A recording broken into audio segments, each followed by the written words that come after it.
Nós estamos, mais uma vez, iniciando um estudo aqui no Instituto de Cultura Espírita do Brasil, o ICEB, e para mais um encontro, uma reunião de estudos. O Instituto é de Estudos Avançados do Espiritismo, fundado por Diolindo Amorim, e que tem o nosso Jorge Andréa como o nosso presidente de honra. Nós vamos dar início à nossa reunião, agradecendo-te, Jesus, nesta hora, as bênçãos deste encontro, em que estamos bafejados pela tua luz, sustentados pela tua misericórdia e pela alegria divinizada do teu evangelho de luz, seguindo Jesus, aqui não só os ensinamentos, mas também os desdobramentos que teu discípulo dileto, Allan Kardec, nos legou como aula suprema e magna para todos nós em humanidade. Nós te agradecemos pela bênção de aqui estarmos na condição em que estamos, rogando-te bênçãos, resiliência, energias, luzes por sobre todos os que sofrem no planeta de que és o governador, mestre querido, rogando-te bênçãos para esses nossos irmãos e permissão para que o manto de Maria possa estender-se por sobre todos eles. Agradecendo-te, Jesus, portanto, esta reunião fraterna, ainda te rogamos que abençoes o nosso querido irmão, amigo, companheiro Guilherme Kremer, que vem hoje mais uma vez, para a nossa alegria, trazer o fruto de seus estudos. Que assim seja, com a tua bênção, a tua paz e a tua luz, sob a graça de nosso Pai, hoje e sempre. Bem, então, nós estamos recebendo Guilherme Kremer, que é engenheiro mecânico, trabalhou 43 anos na Petrobras, tem 2 livros doutrinários publicados. Atualmente é presidente do Abrigo Teresa de Jesus, na rua Ibituruna, aqui na cidade do Rio de Janeiro. É vice-presidente do SEMA, o Centro Espírita Maria Angélica, na Barra da Tijuca, também aqui no Rio de Janeiro. É conselheiro do Lar Fabiano de Cristo e da Rádio Rio de Janeiro e palestrante em vários centros espíritas e também aqui no ICEB. Nosso Guilherme Kremer vem hoje até nós para nos falar em nosso projeto Figuras de Amor a Jesus e Kardec, no mês de Gandhi, Kardec e Francisco de Assis. Nós vamos hoje vibrar para Gandhi e um tributo que fazemos nesse projeto que Guilherme Kremer aqui nos ajuda a desenvolver. Obrigada, Kremer. Vamos em frente, somos todos ouvidos. Bem, boa noite, então, às amigas e amigos do ICEB. É muita alegria estarmos aqui mais uma vez participando dessa escola de reflexão, que o ICEB é uma grande escola de reflexão, e a doutrina espírita é reflexão. Sem reflexão, nós não conseguimos transformar aqueles pensamentos que temos no nosso intelecto para o nosso comportamento, que eu acho que esse é o grande objetivo.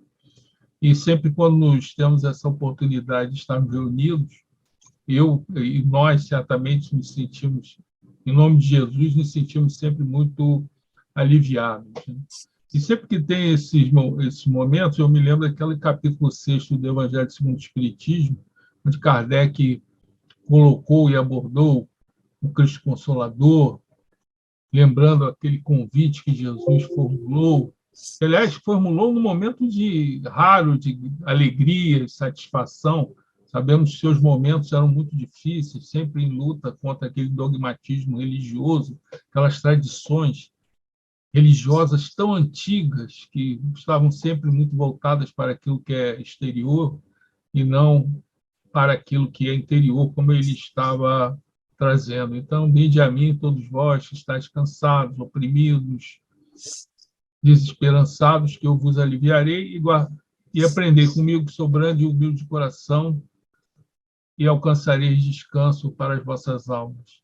esse convite eu gosto muito porque ele tem dois momentos, né? Tem o momento do alívio e tem o momento do descanso, que são momentos diferentes. Você pode estar fazendo um grande esforço para de realizá-lo, você sente alívio, mas você não está descansado. O grande problema, acredito, das organizações religiosas é que as pessoas chegam, são aliviadas e aí não retornam mais. E aí não conseguem alcançar o descanso, porque o descanso vem do aprendizado. Aprendei comigo o que nós estamos fazendo, né? Estudando, aprendendo, aprendei comigo, sou brando e humilde de coração e alcançareis descanso. Não aquele descanso que nós imaginamos, né? Mas é aquele descanso operativo. Mas, em síntese, esse descanso é um descanso interno das nossas próprias dificuldades interiores, que nos sempre estão a cicatar aí a nossa alma com essas dificuldades. E aí nós alcançamos o descanso. E ele complementaria, né, nessa palavra, nesse convite, que o meu jugo é suave, realmente o jugo de Jesus é o amor, e o meu fardo é leve. Eu gosto sempre de lembrar que esse fardo leve é muito próprio de Jesus, porque os nossos normalmente são pesados. Nunca encontrei ninguém que te falasse que o seu fardo fosse leve, né? Está todo mundo sempre a reclamar do seu fardo. Então temos que trocar o nosso fardo e buscar o fardo de Jesus, que é leve. Na minha visão, aí é uma reflexão, acho que o fardo de Jesus é o próximo. Sempre que nós ajudamos alguém, e sabemos que ajudar dá trabalho, aborrecimento, é muito difícil ajudar, muitas vezes, mas quando conseguimos, nos sentimos leve. O fardo é leve, é a ajuda que possamos fazer ao próximo. Até com os problemas que todos nós temos, né? Todos estamos sempre às voltas com muitos problemas. E me lembro até, só para refletir um pouco, uma história do Velho Testamento. Aliás, o Velho Testamento tem um simbolismo sempre muito importante. Paulo afirmava que tudo que nos foi escrito foi para o nosso ensinamento. Então, lá nós encontramos aquela história em que o rei Saul estava perseguindo o futuro rei Davi, depois até de um momento de uma convivência bastante harmoniosa, né? Quando Samuel conseguiu trazer Davi, que vivia lá perto de Belém, na casa de Jessé, e trouxe esse menino para conviver com Saul, porque ele sabia que Saul não estava correspondendo às responsabilidades que lhe competiam como primeiro rei judeu. E até aquela convivência era bem harmoniosa, porque Davi tinha uma característica diferente, ele tocava uma espécie de harpa. E quando ele tocava a harpa, o obsessor de Saul se afastava.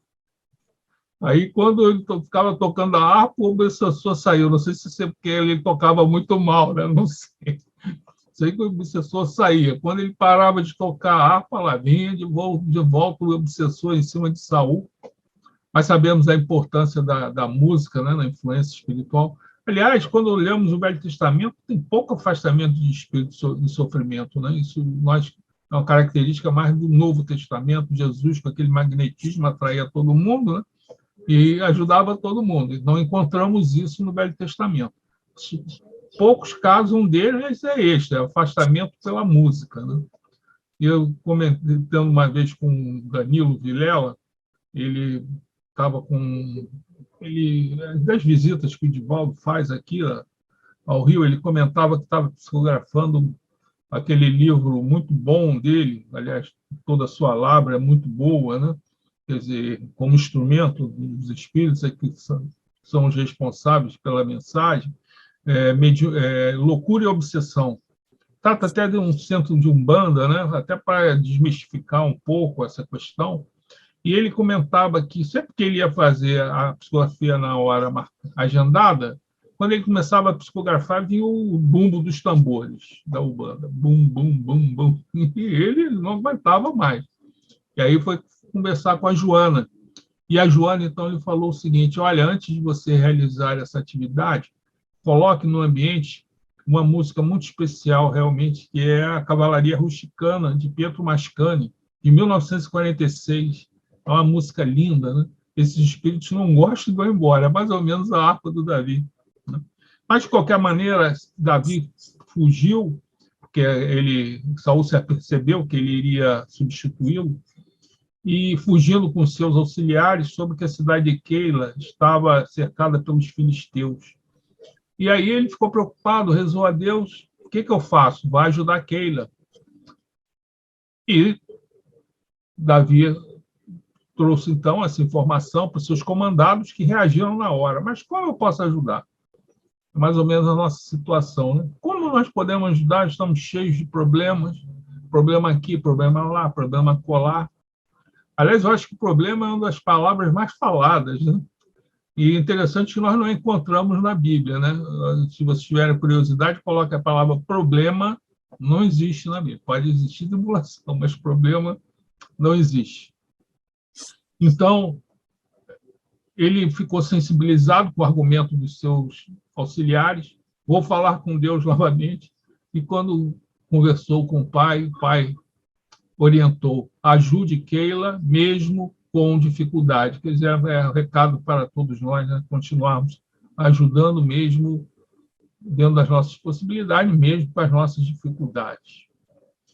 Então, era uma reflexão apenas inicial, até pelo momento, né? Que sempre que nós entramos em sintonia, mesmo à distância, numa corrente de vibração e pensamento, nós sentimos esse alívio, mas temos que buscar verdadeiramente o nosso descanso, o descanso para as nossas almas. Eu queria iniciar essa reflexão lembrando um caso que, para mim, é muito emblemático.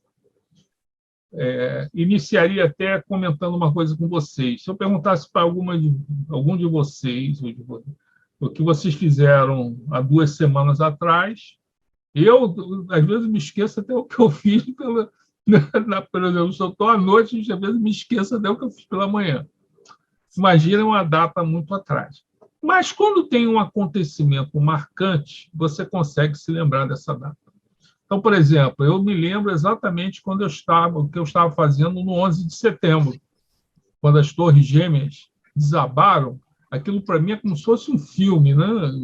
Eu revivo aquela situação, porque marcou muito, né? E um outro acontecimento que me recordaria muito mais lá atrás, né? Foi em 1969, em julho, quando o Neil Armstrong pisou na Lua por primeira vez. Me lembro que eu estava lá numa cidadezinha em Lambari, chamada Lambaria, uma estância hidromineral, acho que é a mais simples lá de Minas. Tem um lago muito bonito, né? Mas eu me lembro que eu estava com a minha família, meus pais, e naquela época não tinha essas facilidades que temos hoje, né? Televisão no quarto, televisão no celular, era o salão de televisão. Aí tinha aquele caixotão enorme, 1969, né? Todo mundo, né? Do hotel querendo assistir aquele momento importante. Me recordo até que o dono do hotel já tinha idade, aquele mineiro bem raiz mesmo. Uai, será que isso é verdade mesmo? Estou achando que é uma... Fizeram aí no estúdio, né? Ainda hoje tem muita gente que acredita nisso, né? Que o Neil Armstrong pisou no estúdio. Mas, de qualquer maneira, ele o fez. E, pelo que soubemos, ele, evidentemente, um grande herói da humanidade, um equilíbrio emocional impressionante para você fazer uma missão dessa. Eu acho que, para mim, o principal requisito é você ter um equilíbrio emocional para viver num cubículo como aquele, enfrentando problemas inusitados que possam vir a acontecer. Ele viajou pelo mundo, né? Sendo sempre reverenciado. Em 1982, ele foi a Israel. E, evidentemente, estava em Jerusalém, pediu para que ele fosse acompanhado por algum especialista, um arqueólogo, porque ali tudo leva ao passado, né? Do judaísmo, do cristianismo, até do islamismo, né? Então, é uma cidade sagrada para as 3 religiões monoteístas, 3 grandes, né?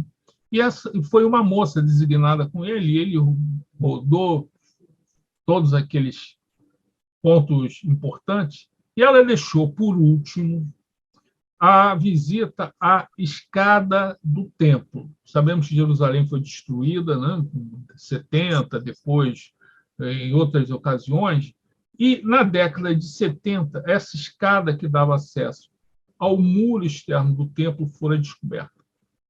Então, era uma escada importante. Você tinha a escada e no topo da escada tem duas portas. Essas portas são conhecidas como portas de Uda.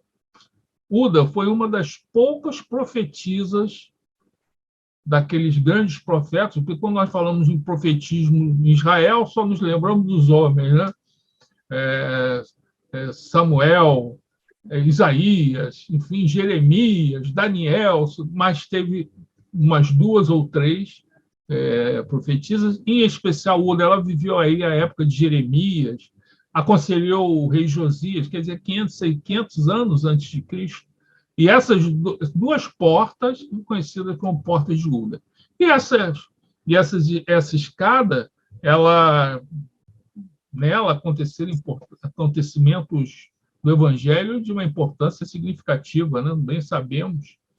Por exemplo, Maria certamente subiu naquela escada com Jesus no colo, e lá estava a profetisa Ana, Simeão, enfim, aquela passagem da mulher que fora pega em adultério, ocorrer ali. É interessante que você tenha a escada, e diante da escada tem duas pequenas fontes de água, e essas duas fontes são semelhantes. É uma escada que desce, aí tem a fonte, então a pessoa descia, ela entrava nessa água para se purificar, né, que era o requisito, e subia a escada e ia. Né? Não sei como é que era essa água no final do dia, mas que era assim, eram duas fontes para purificação pelas águas. Né? Então, o grande astronauta se sentou, e uma coisa que ele observou de interessante foi que a escada do templo, ela não era assim, os degraus, a largura não era semelhante. Por exemplo, nossas escadas todas, a largura do degrau é 30 centímetros. Não é? A escada do templo alternava as larguras. Por exemplo, 40, 80, 40, 80. E aí o astronauta perguntou para essa arqueóloga qual é a razão disso. E aí a arqueóloga colocou, fora construída, evidentemente, com essa intenção, de que quando as pessoas adentrassem ao templo, que é um templo sagrado, se os degraus fossem iguais, elas iriam entrar conversando, falando mal do outro, enfim. Mas essa configuração obrigava a pessoa que entrasse no templo que estivesse sempre olhando para baixo, uma atitude de reverência. Reparem, uma lição tão antiga, né? Paulo tem sempre razão, né? Tudo que foi escrito é para o nosso aprendizado.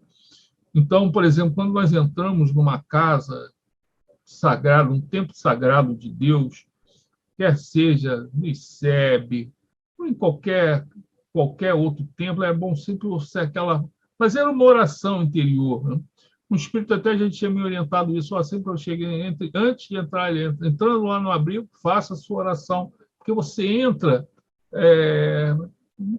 procurando fazê-lo no seu melhor eu, né? Com aquela oração, para que você não acabe criando confusão naquele templo sagrado.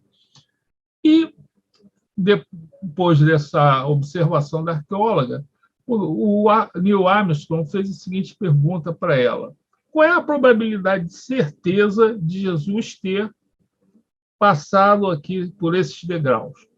E a arqueóloga não hesitou, 100%. 100%. E aí ela notou que ele ficou com os olhos marejados, um homem com equilíbrio emocional, quase uma pedra, né, para enfrentar o que ele enfrentou. E ela já, no final do dia, já tinha criado uma harmonia com ele. Ele também era uma pessoa simpática, né? Já está desencarnado.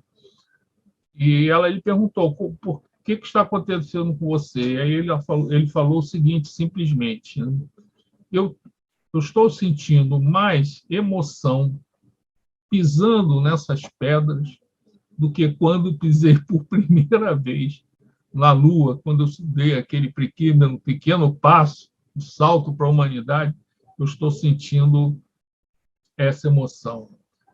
E, evidentemente, a figura de Jesus leva a bilhões de criaturas a terem essa emoção, porque ele é um homem-amor, então nós temos aí por ele um grande amor.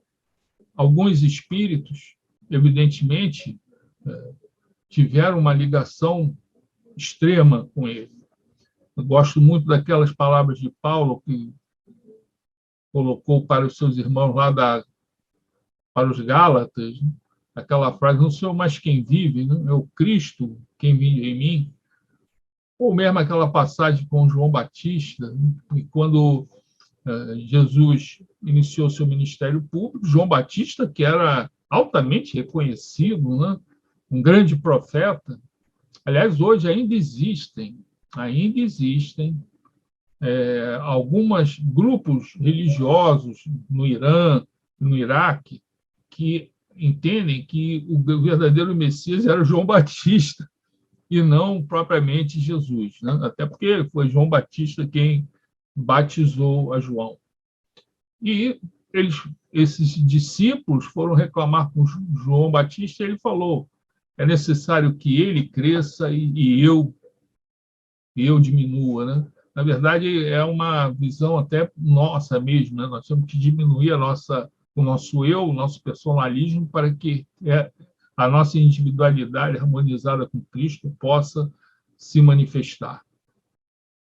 E gosto, na sequência, para encadear aqui a nossa reflexão, para chegarmos ao Gandhi, um acontecimento com João, que também é muito marcante, foi quando ele acabou sendo preso. Sabemos que ele criticara a figura de Herodes Antipas, mas acredito que ele não foi preso por causa disso, porque ele criticou Herodes Antipas, que estava vivendo com a irmã, como esposa do seu irmão. Ele foi preso, mas certamente não foi por causa disso. Provavelmente, Herodes Antipas tinha preocupações do grande movimento, né, que João Batista vinha realizando, né? Mesmo as acusações acabaram envolvendo ali a Jesus, que estava também movimentando o povo, né? Acredito mais que seja por isso do que, evidentemente, claro que ele não deve ter gostado nada de ter sido criticado por João Batista, mas até porque ele tinha um pouco de receio, porque João Batista tinha muitos e muitos amigos. E aí João Batista ficou preso. E nessa situação da prisão, lhe surgiu a dúvida, né? Porque ele recebeu um benefício de Herodes Antipas de ficar recebendo os seus seguidores. Claro que naquela época não tinha uma célula para nível superior ou então uma tornozeleira. O que Herodes podia fazer? Receba aí os teus seguidores todo dia. Sabemos o conforto que a amizade traz para uma situação de prova, porque João Batista estava num momento de prova, prisionado em Maqueronte, lá na margem do Mar Morto. De Maqueronte você via, né, conseguia ver Jerusalém à distância, sempre com aquela fumaça de todos aqueles sacrifícios de animais que eram realizados, mas ele estava num momento de provação. E nesse momento de provação surge a dúvida. E como João Batista resolveu a questão? Ele pediu que 2 discípulos fossem até onde Jesus se encontrava e pediu-lhes para que perguntassem a Jesus se ele era verdadeiramente o Messias. Porque, na verdade, eu acho que funcionou ali em João Batista aquele inconsciente, aquele arquétipo, né, do Messias que os judeus esperavam e não como Jesus vinha vivendo junto aos necessitados e sofredores. E ele mandou. E esse Jesus recebeu esses 2 homens enviados por João Batista, acolheu-os com um grande carinho, e eles formularam a pergunta de João. Só que Jesus sabia que se falasse sim ou não ia valer nada, seria apenas uma resposta. Jesus falou-lhes o seguinte: venham e tomem a decisão. e cheguem à conclusão de vocês mesmos se eu sou ou não sou o Messias. Eles começaram a conviver com Jesus, identificaram que não, realmente tu és o Messias. É diferente dele falar e eles mesmos acompanharem o trabalho que Jesus vinha fazendo e certificarem disso. E aí eles retornaram, avisaram a Jesus que já estavam convencidos. E aí Jesus traz uma frase muito bonita, uma bem-aventurança, né? Bem-aventurados também são aqueles que confiam em mim, né? É uma bem-aventurança fundamental para todos nós que sempre estamos a enfrentar as nossas tribulações naturais num planeta de provas e expiações como o nosso. E a mesma situação aconteceu com Gandhi, porque em 1908, Mohandas Gandhi estava preso numa cela na cidade da África do Sul, Transvaal.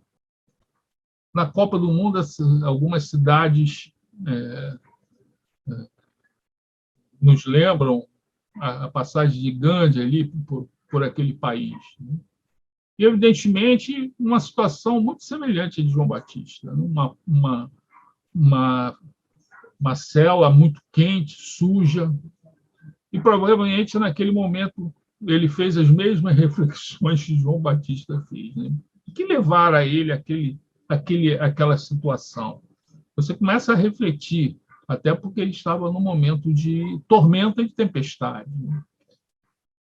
Provavelmente a sua vida ele passou como se fosse um filme, né? Porque ele nasceu na Índia em 1869, aliás, o ano do desencarne de Kardec, né? Parece sobe um, retorna um, desce um outro. Jesus jamais nos abandona, né? Envia esse espírito diferenciado. Ele é da casta dos comerciantes. Isso sempre se fez ele sempre se questionou sobre essa questão das castas, né? E com cerca de 13 anos ele acabou contraindo matrimônio, logo teve, me parece, 4 filhos. Só que, quando ele tinha cerca de 19 anos, ele foi estudar direito lá na Inglaterra. E assim fez, e em 1891 ele retorna para a Índia. E aí começa a trabalhar como advogado. Só que o Gandhi era um espírito assim, um pouco tímido, mas o grande problema de Gandhi é que ele entende, não é que seja o problema de Gandhi, quer dizer, para ele angariar os seus clientes, para ele ter êxito na sua profissão, ele tinha um entendimento diferente da advocacia. Ele entendia que o advogado tinha que ajudar ao juiz chegar à verdade.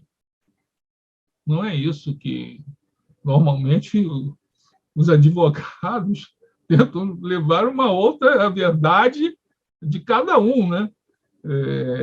E, às vezes, entre aspas, né? Não era bem isso que os clientes do Gandhi esperavam de um advogado. E ele teve uma série de dificuldades, até que surgiu uma oportunidade para ele fazer um trabalho lá na África do Sul, que também era colônia inglesa, como a Índia, e tinha também uma comunidade hindu muito grande, e que era também preconceituada, sofria de muito preconceito. E ele acabou sofrendo na carne esse preconceito. Ele não levou a sua família de início, mas certa vez ele estava fazendo uma viagem lá na África e ele comprou um bilhete para utilizar o vagão de primeira classe. Primeira classe. E durante a viagem houve um problema, evidentemente diminuiu, me parece diminuiu o número de vagões de primeira classe, tinha que escolher alguns, evidentemente ele foi logo o escolhido para ir lá para a terceira classe, né? Ele reclamou e aconteceu que ele foi reclamando, a ponto de terem expulsado ele do trem na estação seguinte. E ele se viu ali nessa condição refletindo o que ele deveria fazer. Ele entendia que ele deveria lutar contra aquilo. Aliás, ele refletiu se devia lutar ou voltar para a Índia. A Índia ele já tinha visto que ele não tivera um sucesso na sua profissão como advogado, porque ele queria a verdade, que se chegasse à verdade. Ou ficaria ali procurando ajudar aquela comunidade indiana que era preconceituada na África do Sul. E assim ele ficou a refletir naquela noite sozinho, numa estação, e resolveu permanecer na África do Sul para combater essa discriminação. Mas aí vem a questão, como combater a discriminação? E ele ficou meio perdido, porque primeiro, ele não tinha um espírito guerreiro, ele até na advocacia, que exige do advogado você ter uma veia, né, assim, de luta, né? Não era bem de confronto, não era bem isso que ele queria, ele ficou muito em dúvida sobre o que fazer. Até que um dia ele recebeu um livro que foi lançado em 1893. O Reino de Deus está dentro de vós, escrito por ninguém menos do que Leon Tolstói, que mostrou para ele a sua orientação de como ele deveria empreender essa luta, porque esse livro estava muito voltado à discussão do Sermão da Montanha, que sabemos é o grande discurso, a grande mensagem de Jesus, né? Gandhi gostava muito do Sermão da Montanha, né? Gostava até mais, eu acho, do Sermão da Montanha do que do Bhagavad Gita. Gostava muito dele. E, em especial, aquela parte em que Jesus traz os complementos da lei, porque a estrutura do Sermão da Montanha é bem definida. Você tem as bem-aventuranças que nos falam. Eu vejo as bem-aventuranças como um processo evolutivo do espírito.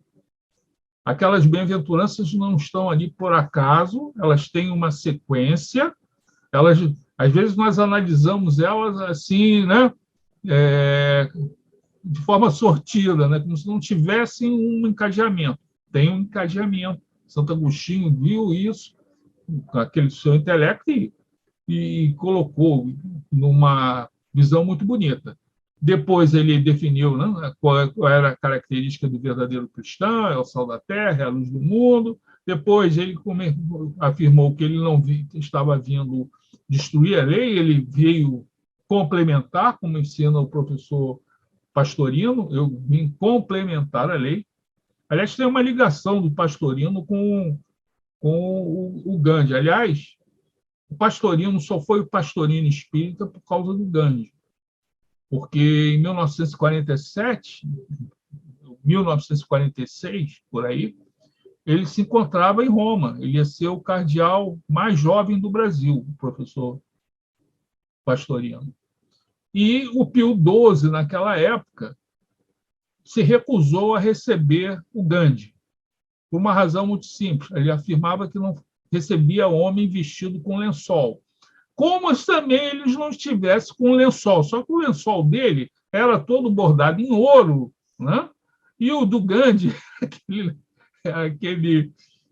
aquela cobertura mais simples do mundo. E aquilo trouxe impactou de tal forma o Pastorino que ele abandonou tudo. Então, ele abandonou por causa do Gandhi. Veio para o Brasil e aí deram para ele um livro dos espíritos.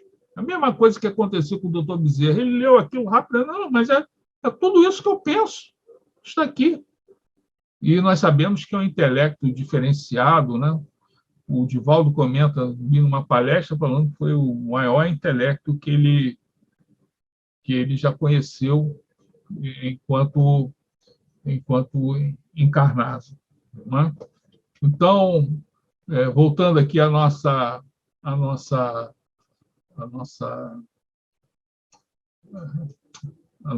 nosso comentário, essa com relação ao Sermão da Montanha. Então, depois de definir qual era o verdadeiro cristão, era o sal da terra, a luz do mundo, Jesus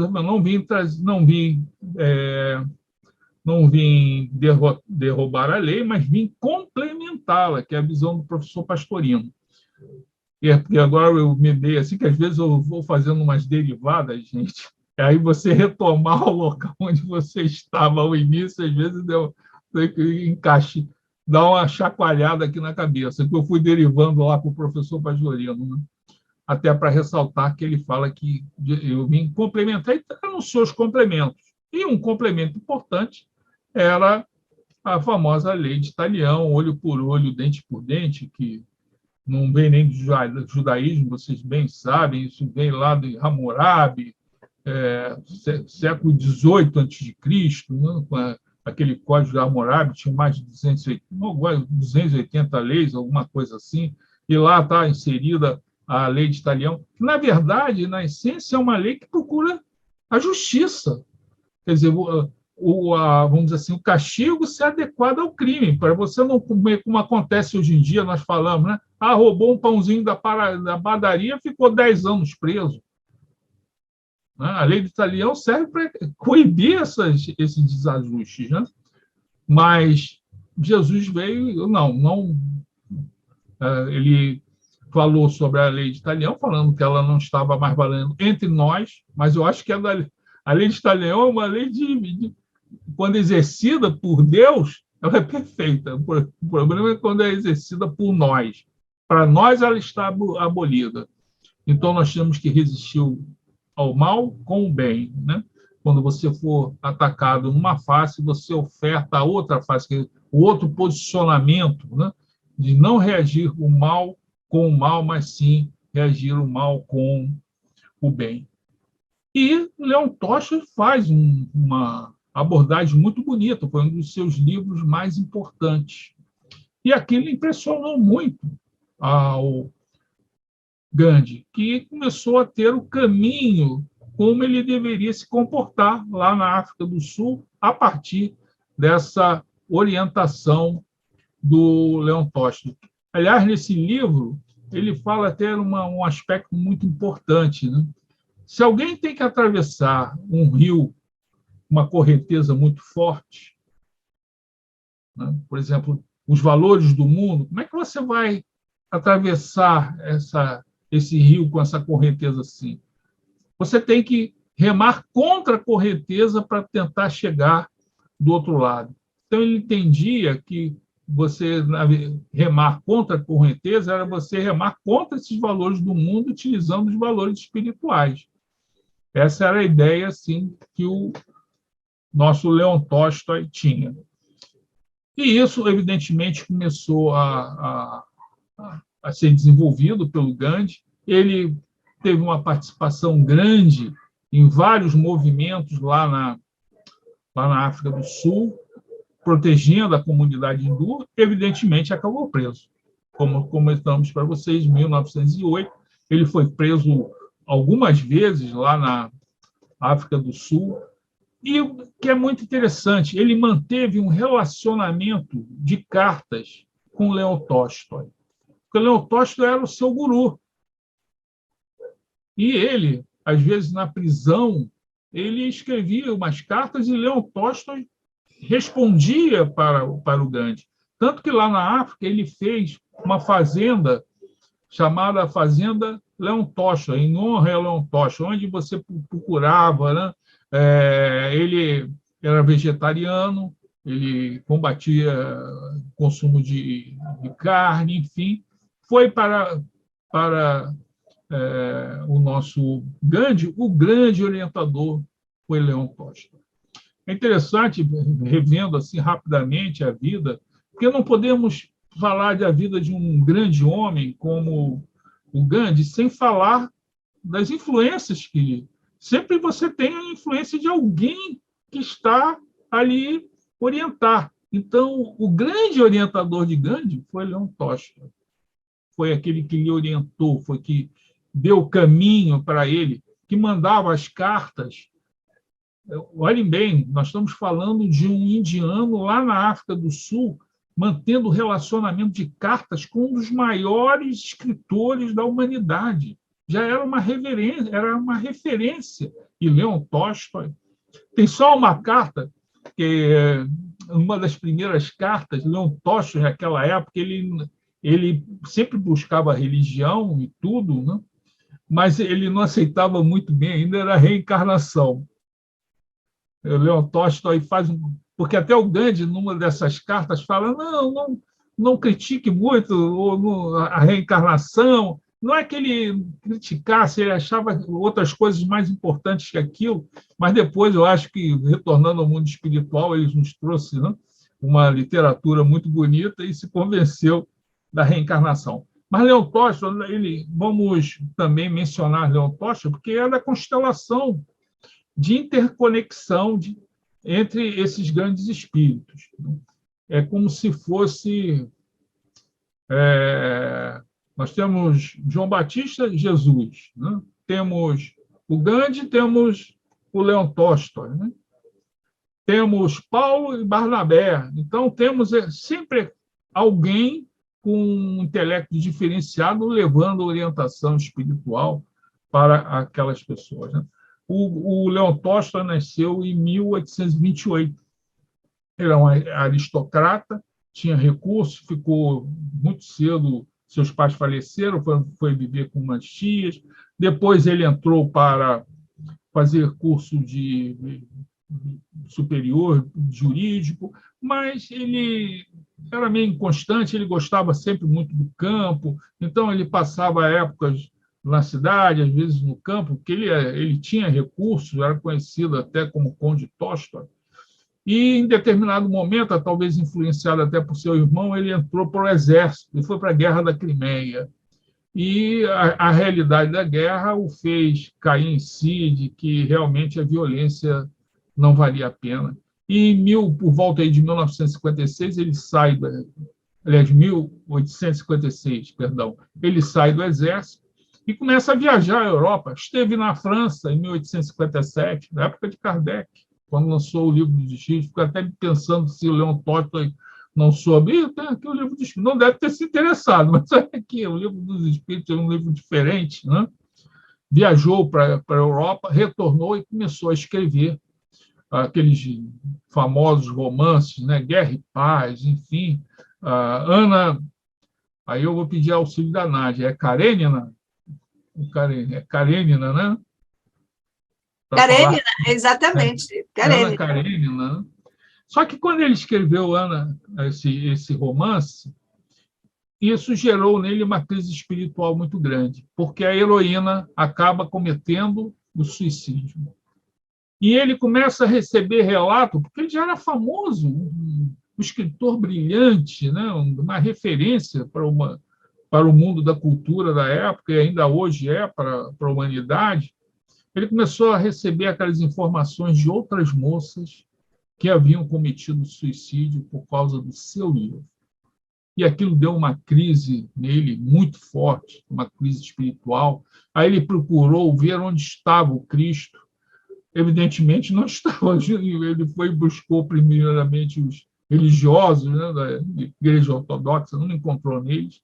E ele foi encontrar esse Cristo naqueles trabalhadores da terra mais simples, aqueles que, se não tivessem a fé, eles não conseguiriam sobreviver, e começou a dedicar a sua vida a esses homens, procurando trazer-lhes educação, e ele começou a dedicar também a sua pena, não mais aqueles livros que trouxeram para ele tanta fama, e começou a escrever para uma outra visão, procurando escrever aquilo que pudesse verdadeiramente fazer com que o espírito da humanidade, o espírito humano pudesse se engrandecer. E nesse bojo saíram alguns livros, e um dos mais importantes foi esse, que ele começou a escrever em 1891 e encerrou em 1893, que é O Reino de Deus está dentro de vós. Evidentemente que ele era uma criatura de referência, ele foi excomungado pela Igreja Ortodoxa Russa, ele foi perseguido pelo czarismo, porque ele tinha essa visão de como se fosse assim, você, entre aspas, tá, gente, um certo anarquismo cristão para procurar mudar aquela estrutura, porque a monarquia russa foi aquela mais antiga, era um sistema feudal. Por isso é que a Revolução Comunista aconteceu lá, porque as outras conseguiram se renovar, criar mecanismos para que abrisse o entendimento, mas vamos dizer assim, o regime russo era muito arcaico, era muito difícil. Por isso é que aconteceu até, na minha visão, evidentemente, a Revolução Comunista, por causa desse regime russo. Evidentemente, desse relacionamento surgiu a grandeza do espírito de Gandhi, e em 1910 sabemos que Leon Tolstói acabou desencarnando. E o nosso Gandhi, em 1915, ele terminou a sua tarefa, as suas lutas, e retornou para a Índia. Reparem, essa época na África do Sul é como se fosse uma preparação para ele. Ele foi preparado a nível intelectual pelo nosso grande Leon Tolstói, mas também para começar a saber como ele deveria proceder numa região, num país onde o grupo era militar, até chegar na Índia e, através do seu esforço, da sua luta, que foram enormes, conseguir levar e trazer a libertação da Índia em 1947. Foi uma luta muito grande, bem sabemos, mas eu acredito, na minha visão, que o grande problema, o maior problema que Gandhi enfrentou não foram os ingleses. Porque os nossos problemas estão dentro de casa, como Jesus afirmava, né? Por que Jesus não curou ninguém lá em Nazaré? Porque ninguém acreditava nele. Ele era o filho do faz-tudo, do José. E Jesus só curava as pessoas, falava, a tua fé te salvou. Ninguém acreditava nele. Ele era o filho do faz-tudo. Quase foi morto em Nazaré, quase jogaram ele lá num desfiladeiro. Então, a mesma coisa com o Gandhi, porque quando ele consegue levar nesse processo difícil, né, de não resistir ao mal com o mal, a grande questão que o Gandhi enfrentou foi a briga religiosa, né, entre o hinduísmo e os muçulmanos, que iriam formar o Paquistão e a Índia. Isso foi o grande problema que ele enfrentou. Aliás, foi esse problema que o levou à morte, né, porque foi um nacionalista indiano que lhe tirou a vida em 1948. É impressionante. E, graças a Deus, foi um indiano. Imaginem se tivesse sido um paquistanês, né, um muçulmano. Aí, realmente, aquilo seria um banho de sangue, porque o que ele mais enfrentou de dificuldade, eu acredito, não foram com os ingleses. Foram justamente essas brigas religiosas. E nós sabemos como isso é uma característica de um planeta de provas e expiações. A maior fonte das lutas e guerras tem seu cerne na religião, o que é um absurdo. E Gandhi acabou enfrentando isso, mostrando que aquela lição que Jesus havia trazido, que para muitos parece algo que é só uma teoria, não tem uma força impressionante. Leon Tolstói orientou a Gandhi, que acabou trazendo a liberdade para a Índia, vencendo assim os ingleses. Mas não ficamos apenas aí, porque sabemos que a vida de Gandhi influenciou um grande outro pacifista, que foi Martin Luther King. Martin Luther King nasceu em 1928, e ele começou a combater a partir de 1955, quando tem aquele acontecimento da Sarah Parker, do ônibus, e ele começa as suas lutas. Ele também entendeu que, para vencer aquelas tradições, né, que colocavam o negro numa situação muito difícil lá nos Estados Unidos, nos afrodescendentes, não podia ser através da violência, tinha que ser como o Gandhi havia ensinado para ele, né? Ele havia ensinado ao mundo, você tem que resistir o mal com o bem. E o nosso Martin Luther King foi para a Índia, ficou lá talvez 2, 3 meses, visitando todos os pontos onde Gandhi estivera, enfim. Aliás, foi muito reverenciado, ele pôde aprender tudo aquilo que o Gandhi realizou de uma forma bem direta lá na Índia. E ele retorna para os Estados Unidos e começa a sua atividade, e sabemos que ele vem também ser assassinado em 1968, ganhou o Prêmio Nobel da Paz em 1964 pela luta pelos seus direitos civis, das liberdades para os afrodescendentes lá nos Estados Unidos. E na África do Sul, um exemplo do nosso Gandhi acabou influenciando Nelson Mandela. Vocês reparem como é que isso vai se encadeando, né, como se fossem pérolas de um colar, né?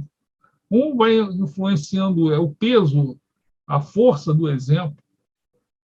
E Nelson Mandela também ficou 27 anos preso, mas acabou também utilizando o proceder de Gandhi, que foi um exemplo para todos. Mas sabemos, e procurei destacar aqui nessa reflexão, que o grande, realmente foi o grande, quem deu o grande testemunho da não violência, mas Leon Tolstói foi aquele que começou a influenciar Gandhi e, assim, por consequência, influenciando outros grandes pacifistas que hoje são reconhecidos pela humanidade, né? O Gandhi, o Martin Luther King e o Nelson Mandela. Então, era mais ou menos isso que eu tinha a colocar para vocês de início. Podemos aí fazer mais alguma reflexão, Nádia? Eu aqui não vejo aqui nenhuma pergunta no chat, mas estão aqui abertas essas inscrições para vocês comentarem esse estudo com uma abordagem tão original que nos traz o Guilherme. O Guilherme faz uma introdução com uma base do Evangelho e do Testamento, do Velho Testamento. Para isso, de uma certa forma, é uma preparação. Ele tangenciou uma explicação porque ele fez isso, mas, na verdade, nós sentimos isso porque chegou um momento em que ele falou sobre João Batista e Jesus, Paulo e Barnabé, e agora, introduzindo, de uma certa forma, essa ligação que ele colocou como um colar de pérolas de uma maneira tão sutil e delicada com esta pleiade de espíritos que, de alguma forma, estiveram interligados, alguns ainda no plano físico, outros por influência da mensagem e, possivelmente, da vibração espiritual que continuaram fazendo verter essas ideias superiores que realçam o valor do espírito, né, os valores superiores do espírito para os que estiveram aqui. Quer fazer algum outro comentário, não?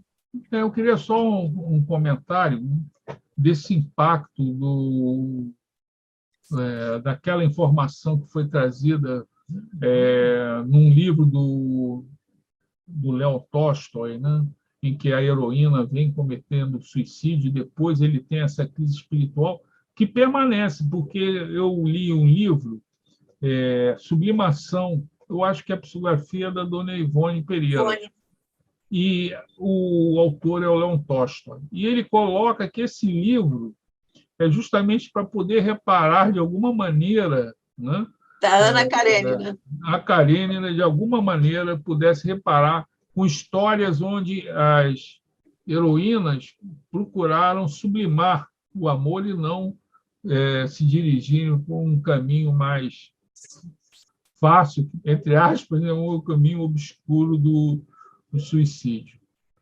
Então, é muito, muito assim, bonito, porque mostra que essa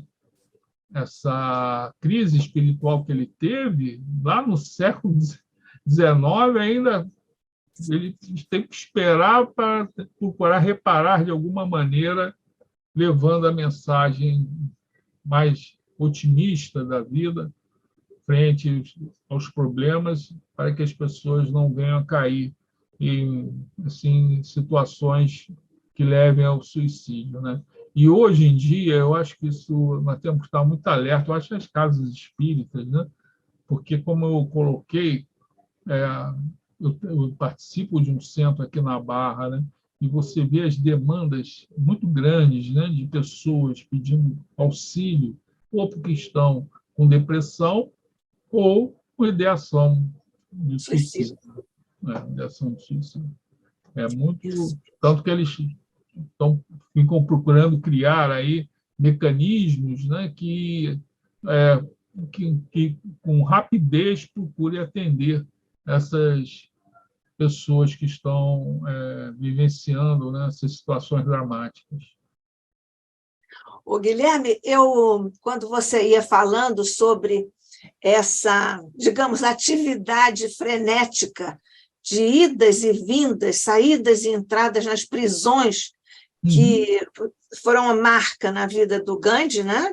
A partir da África do Sul e, evidentemente, lá na Índia.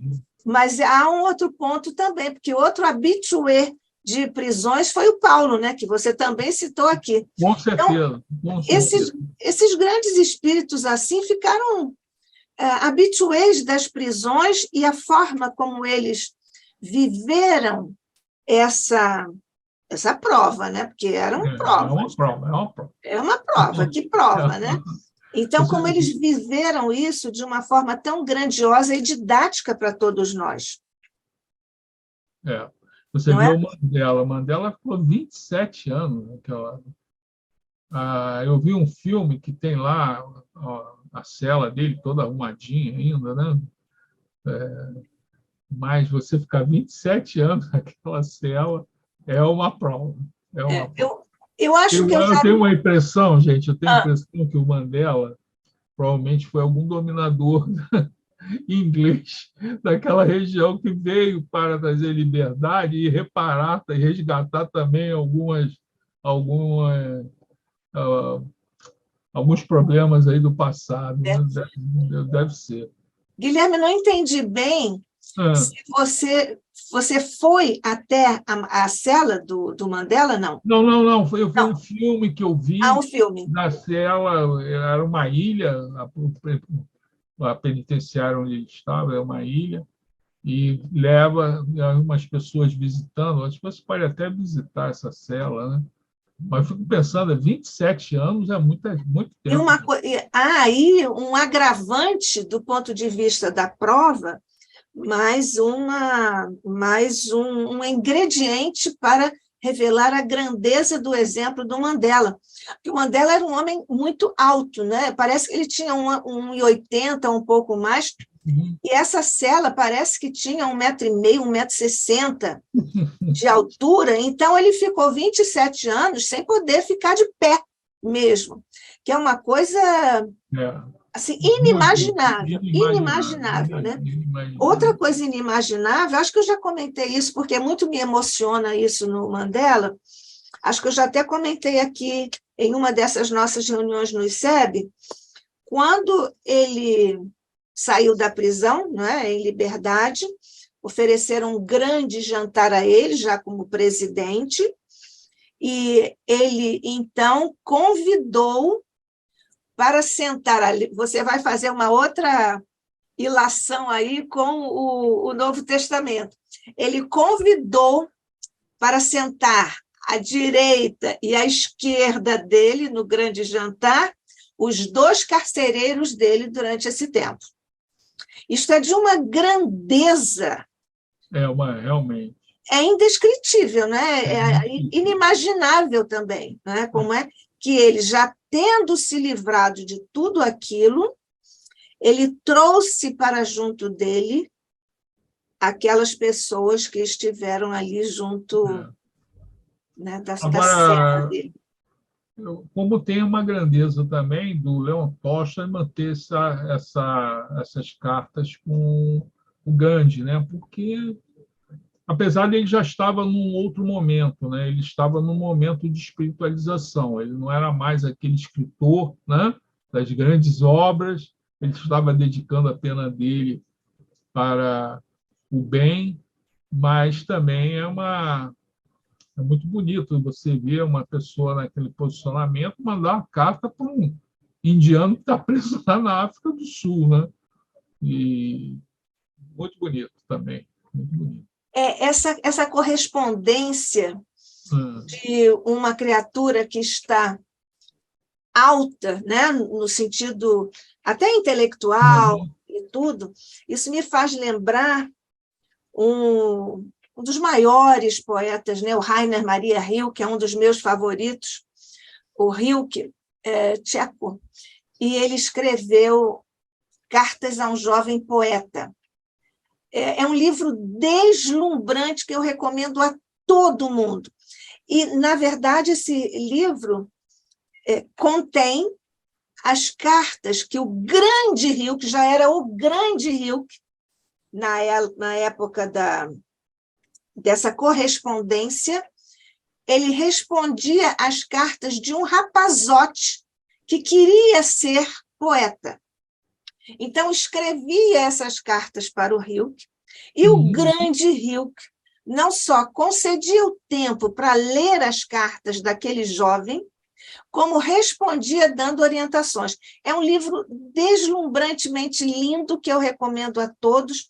Existem passagens maravilhosas, um grande poeta falando a um jovem, é uma grande emoção mesmo.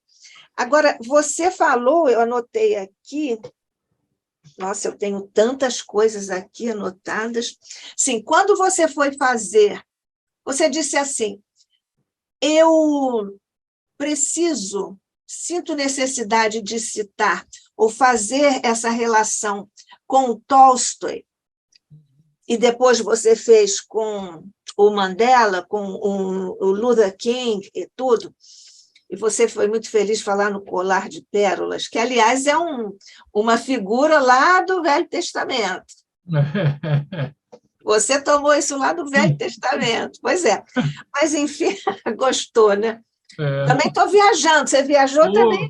Eu estou na viagem, viu?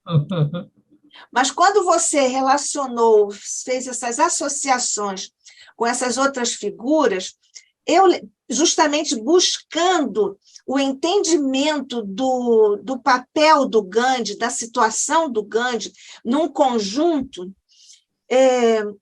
inclusive do ponto de vista histórico que você colocou, porque você citou aqui as datas, eu lembrei que você, aqui, de uma certa forma, aplicou a linha de trabalho de um alemão, o sociólogo,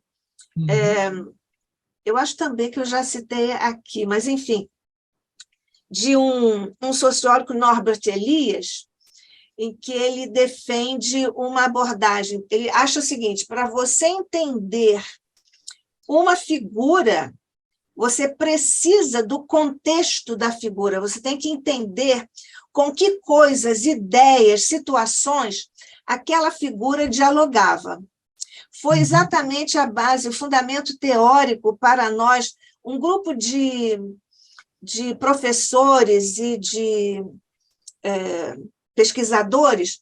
Em 2004, nós nos reunimos e escrevemos um livro, cada um falando sobre uma área da sua especialidade, para nós modestamente prestarmos uma homenagem ao Kardec, em 2004, pelo bicentenário do nascimento, e nós usamos esse fundamento teórico, porque era para nós fizemos o entorno do Kardec, né, do Revival Kardec, do ponto de vista das áreas da sociologia, das guerras napoleônicas e tudo mais, da filosofia, da educação, o Hahnemann e tudo.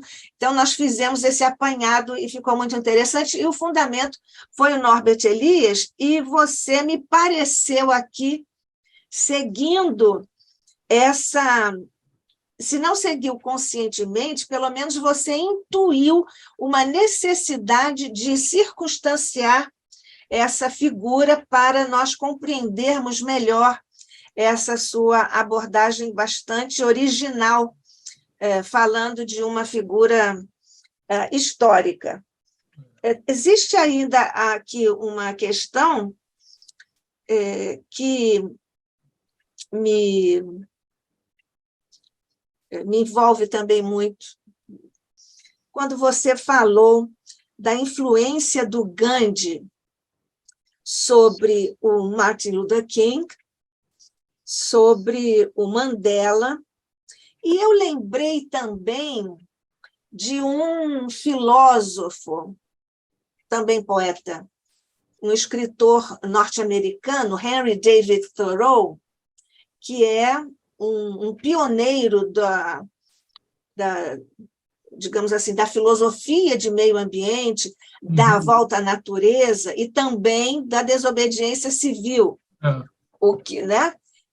Também recomendo altamente a obra mais conhecida desse ponto de vista do Thoreau é Walden 2, Walden, W-A-L-D-E-N, que é o nome de uma pequena floresta para onde o Thoreau se recolheu, e lá ele viveu de forma natural. Ele construiu uma cabana com as próprias mãos, com o próprio machado e tudo mais, e é muito interessante. Ele é, digamos assim, o precursor ou o pai dessas ideias da natureza, do contato com a natureza e tudo mais.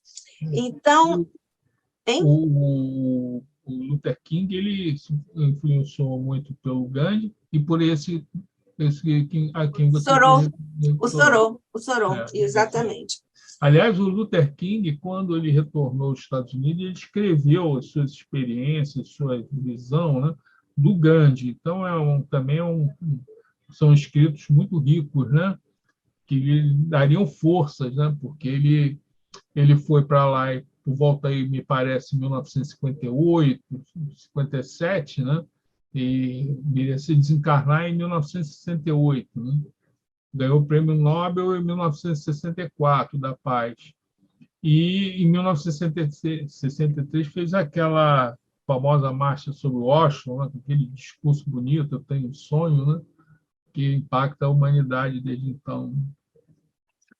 Agora que você citou a Marcha de Washington, você podia comentar, fazer uma relação com a Marcha do Sal, do Gandhi? Eu acho que a marcha é o grande, assim, o grande testemunho que eu acho que consegue congregar as pessoas, né? Para você fazer uma marcha, você consegue dar volume, né? Você consegue reunir muitas pessoas. Eu acho que o Gandhi já tinha feito umas marchas menores lá na África do Sul. Eu acho que, como eu falo, acho que a África do Sul foi o experimento do Gandhi, né? Ele experimentou as suas ideias numa dimensão menor e depois iria até porque a comunidade hindu também não era assim enorme lá na África do Sul. Sofria, mas não era. Aí ele, com essa preparação, vê como a espiritualidade trabalha, né? Ele fez como que uma preparação na África do Sul e foi realizado o seu trabalho lá. E aí fez a grande marcha do sal, enfim, milhares e milhares de criaturas. Eu acho que a marcha, ela tem essa vitalidade, né, de congregar as pessoas e fazer a sua reação pacífica, né? É uma reação pacífica. Eu vejo assim, como aí o próprio Luther King fez lá em Washington, não congregou gente de todos os lugares, né? Fizeram ali fizeram aquele movimento muito bonito. Então, acho que a marcha é um dos caminhos que o Gandhi desenvolveu bem e influenciou os demais, né? Você acha que a Marcha do Sal do Gandhi influenciou o Luther King, ou inspirou o Luther King para fazer a Marcha de Washington, então? Acho. Porque até eu acho que, como eu falei, eu acho que é a melhor forma, né, para você consegue marcar o seu posicionamento, você consegue visibilidade, né? Claro que, mas aí eu volto, né? Eu acho que o grande problema do Grande hoje não foram nem tantos os ingleses, né? Foram aquelas lutas internas. Nós sabemos que o nosso problema é interior, né? Como Jesus falava, o teus problemas é na própria casa. E a luta de religião, que é triste, né? Quantas guerras são originadas por motivos religiosos, né? Por isso que ele ficava sempre fazendo lá ficava fazendo seu jejum para ver se conseguia acalmar aquele povo, né? Mas eu acho que ele tanto que acabou morto por um nacionalista hindu, né? Que aliás foi uma sorte, que se fosse um o muçulmano aí ia dar uma confusão geral, aí não seria um Aliás, banho de eu tinha sangue. anotado aqui que eu ia te pedir para comentar esse final, que é assim de uma grandiosidade, como tudo com relação ao Gandhi, né? É de uma Uhum. grandiosidade humana espiritual, mas eu ia te pedir para comentar Uhum. esse grand finale do Gandhi, que nós precisamos relembrar também, né? É, eu acho que a morte dele acabou, de certa maneira, como foi um hindu, né? Foi um escândalo necessário ali para tentar compatibilizar Paquistão e Índia, né? Eu acho que ele acabou testemunhando com a sua própria vida. Foi com uma cruz, né? Com uma cruz do Cristo, ele foi crucificado ali com aquelas balas. Como o Martin Luther King também foi, né? Ele Também. também foi assassinado. E eu acho que não adianta, a morte mostra acaba mostrando um caminho, né? Do sacrifício, quer dizer, a mensagem ganha a força como a força do cristianismo está no sacrifício de Jesus, mostrando, Jesus se sacrificou, meu amigo. Então, imagina nós, né? Então, a morte desses dois grandes missionários da humanidade certamente foi a energia para que tudo aquilo pudesse ser realizado, né? Mas, no caso do Gandhi, foi, de certa maneira, estancar uma luta que ainda continua, de certa maneira, né? Porque existe ali Caxemira, né? É uma região disputada tanto pela Índia, que tem bomba atômica, Isso, Paquistão, que tem e bomba Paquistão. atômica, o Gandhi lá do outro lado deve ficar doido. Tem lá as suas bombas atômicas, então muito difícil. É, Mas, de qualquer maneira, que nos mostra que aquele ensinamento do Sermão da Montanha ele tem uma força invencível, né? Invencível. Esse, para mim, é o grande resumo.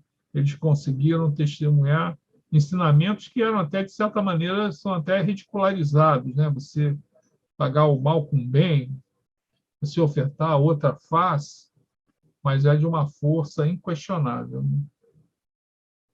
é verdade. É uma emoção tão grande nós tomarmos conhecimento ou relembrarmos. Por isso que nós temos esse projeto aqui no ICEB, de figuras de amor a Jesus e Kardec, porque essas vidas tão edificantemente vividas são, está na moda dizer, inspiradoras, né? Mas Mas, na verdade, são são. faróis, não é? São chamamentos para nós vermos que é possível, mas é preciso coragem para enfrentar. Preciso, preciso. Né? Para ter fé e coragem. Fé e coragem. Mas eu vou fazer um comentáriozinho aqui, que também me emociona muito. O Chico disse que o único ser humano encarnado que o Emmanuel elogiou foi o Gandhi. Até escreveu, me parece. Lá em A Caminho da Luz, está em A Caminho da Luz, né? É o único. E isso também é um momento, um objeto de reflexão profunda para nós. Porque o mentor elogiar um espírito encarnado, sabendo que no uso do livre-arbítrio e com as circunstâncias de nós estarmos encarnados, mergulhados nos fluidos de um planeta de expiação e provas, isso é uma coisa bastante desafiadora.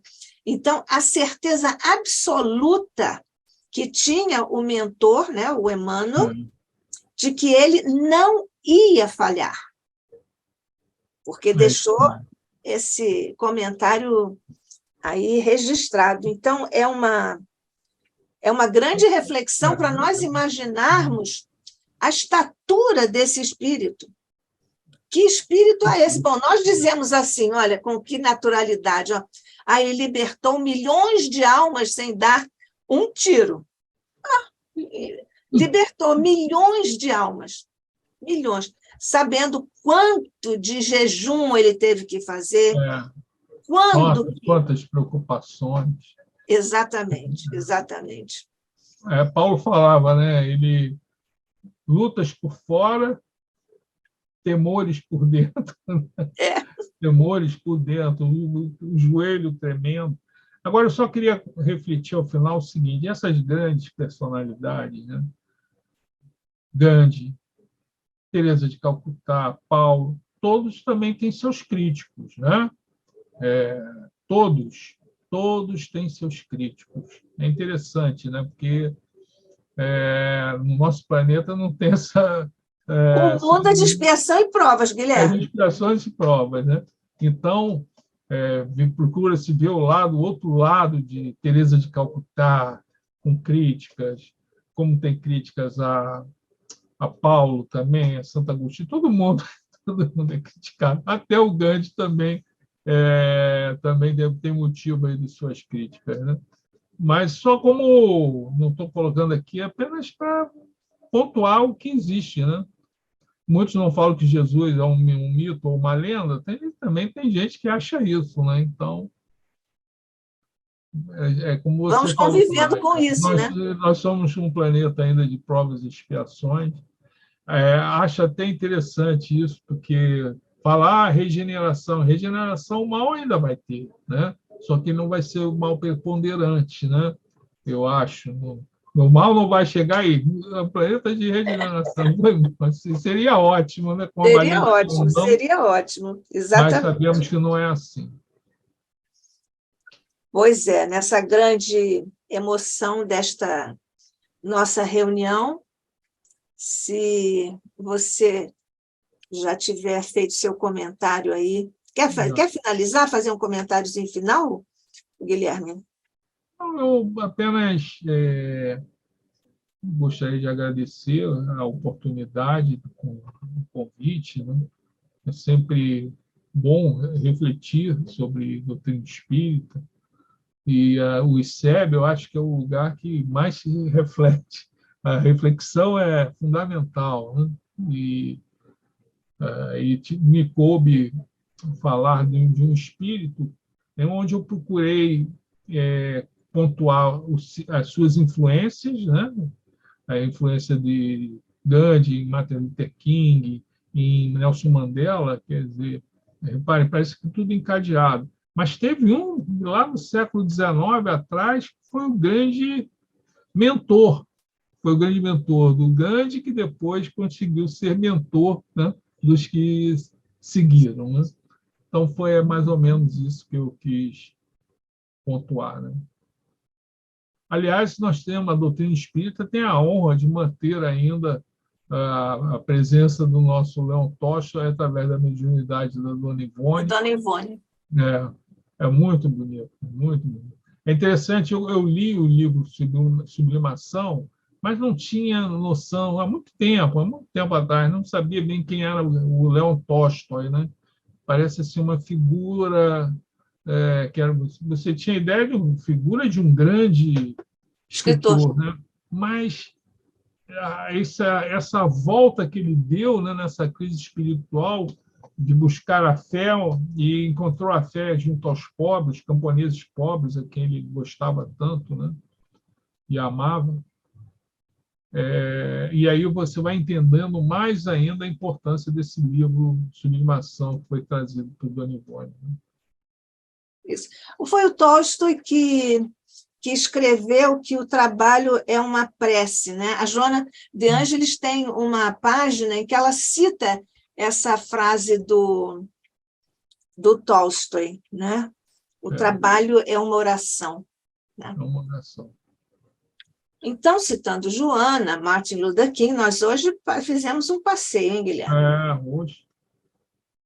Ótimas companhias. Então, para te agradecer mais uma vez, Guilherme, você ter estado aqui conosco, voltará outras vezes, certamente, pela sua presença aqui conosco para tratar de um assunto tão delicado e tão grandioso ao mesmo tempo, que é a figura de Gandhi, que você nos trouxe associada às luzes de outras trajetórias de espíritos que engrandeceram não só a sua própria condição de encarnados, mas, através disso, engrandeceram a história da humanidade e, naturalmente, se mantêm como pilares, como estímulos para seguirmos esses passos. Obrigada, Guilherme Kremer, por mais uma vez estar aqui conosco no ICEB, e nós, então, vamos agradecendo também todos os que estiveram conosco e ainda estão conosco em ambos os planos de existência, rogando-te, Jesus, bênçãos por sobre todos nós que aqui estivemos reunidos em teu nome, no Instituto de Cultura Espírita do Brasil, o ICEB, para falarmos, Jesus, desse espírito tão grandioso, tão estimulante para todos nós, tão referencial para a grandeza da luta do homem pela não violência, um tema e um exemplo, Jesus, tão especiais, tão importante esse tema para o momento que vive o nosso planeta. Nós te agradecemos, Jesus, não só pela bênção da reunião, pela bênção que temos estudando essas figuras de amor ao teu coração e ao coração de nosso querido codificador Allan Kardec, aqui no ICEB.